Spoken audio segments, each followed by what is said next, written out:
Hi guys, Ariana here at the AAFE Training Center.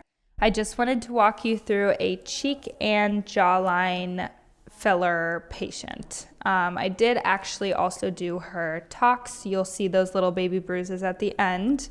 And I planned on doing her piriform aperture as well, which, to make a long story short, I ultrasounded, which I always do in that area before I inject. And the artery was not where I wanted it to be. So unfortunately, I did not feel comfortable injecting there. So I did not, although that was part of the plan. And I do think would have been a great result and treatment plan for this patient. Piriform space is that space outside of the nasal ala that gets deeper as we age.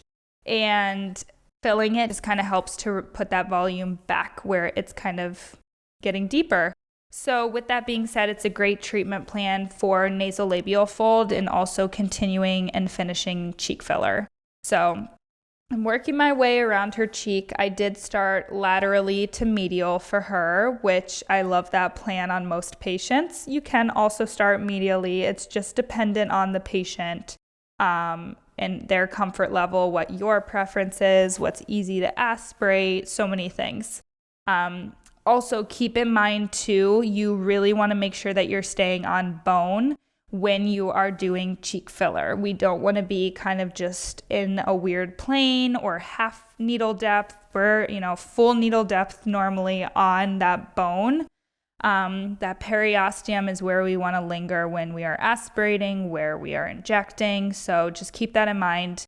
With the needle, we are down on bone here always. So I'm just kind of feeling for that lateral zygoma.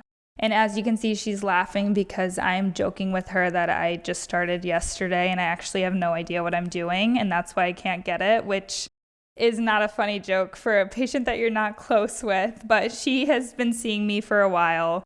And sometimes, you just do struggle on that lateral zygoma, and that's okay. But here I am aspirating for her.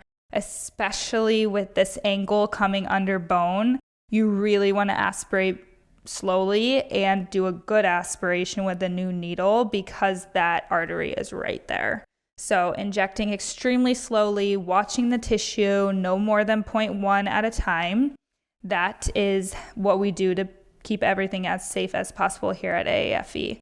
So if you have any interest in learning about cheeks and jawline, we teach cheek filler in our level 2 dermal filler course, and we teach jawline filler in level 3. There are a ton of different techniques for both. In this case, I'm using a needle. You can also use a cannula for both. It's completely provider preference. I do think it depends on the patient and what they need, what you're comfortable with, etc. We also teach cannula work in level 3. So after you take level 2 and you feel comfortable with your skill set, I always recommend taking level 3 and adding that. And there you will do jawline because that's where you kind of get fun with jawlines and piriform and temples and chin and doing a little bit more high risk areas. With that being said, I do always recommend an ultrasound in those high risk areas, which is how I was able to tell that her piriform didn't have the artery where I wanted it to be. So please keep that in mind when you're getting more advanced, but she looks great.